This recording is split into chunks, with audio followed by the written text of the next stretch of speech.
In the dark days after the attack on Pearl Harbor, the territory of Alaska stood exposed at the far edge of a nation suddenly at war.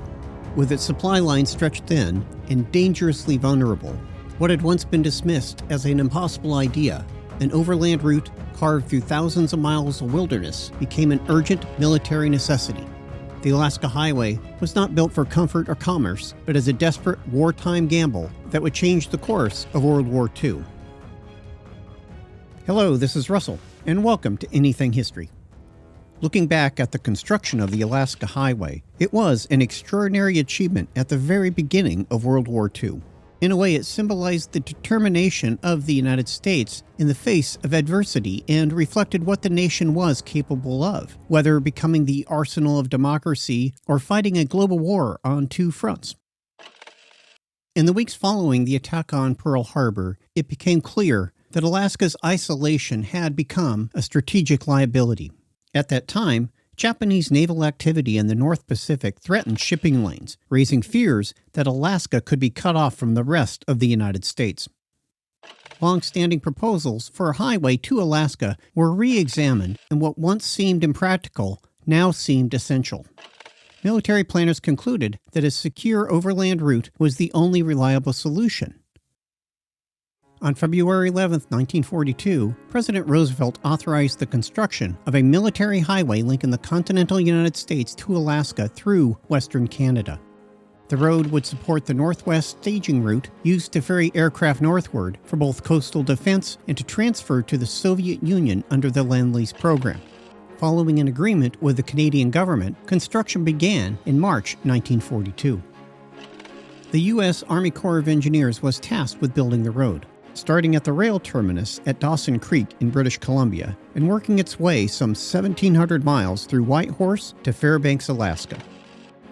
To accomplish this mammoth task, the Army Corps of Engineers deployed some 10,000 men. Roughly a third of them were African American soldiers serving in 3 regiments. The construction started in 3 segments. The first segment worked its way north to Fort Nelson and then made its way farther north.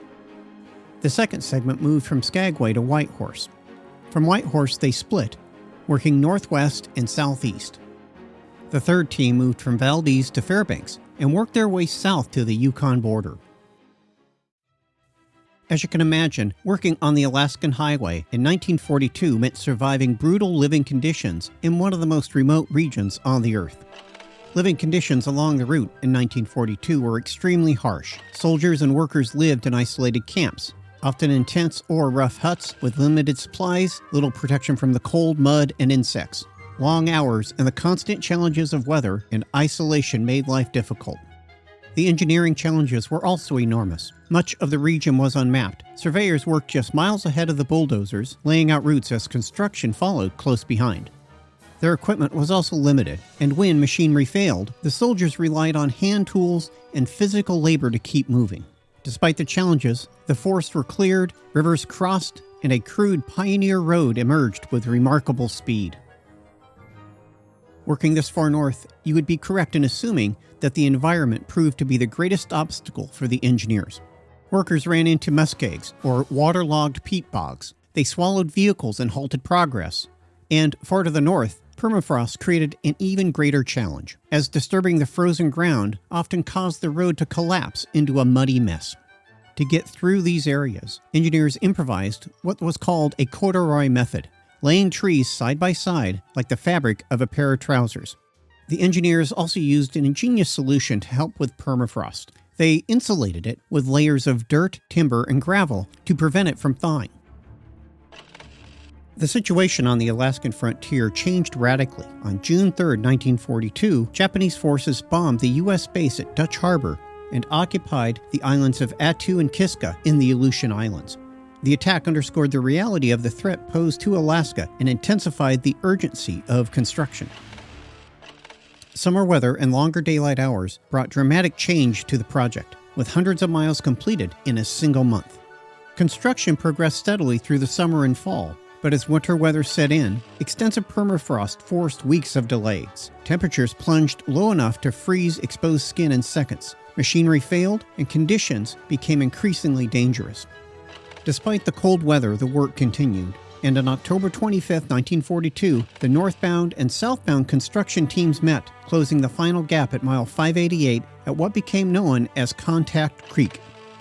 Less than 8 months after construction began, a continuous, although primitive road stretched from Dawson Creek to Fairbanks, Alaska.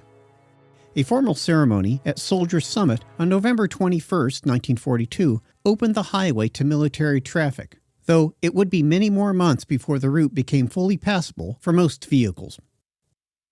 Although the Alaska Highway was operational, it was far from finished.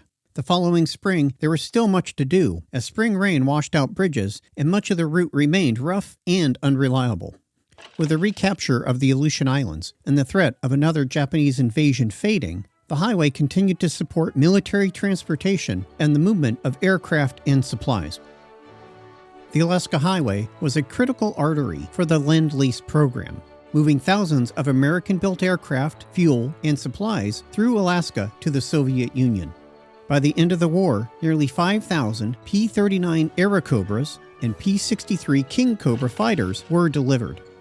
These Lend-Lease aircraft made up roughly 18% of Soviet air forces and played a critical role in defeating Nazi Germany.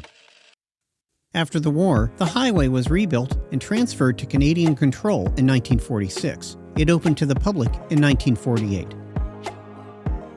Thank you for watching. I hope you enjoyed the video. If you did, please do like and subscribe. It really does help the channel out. And if you stay to the end, you might also be interested in this video on the XC-120 pack plane.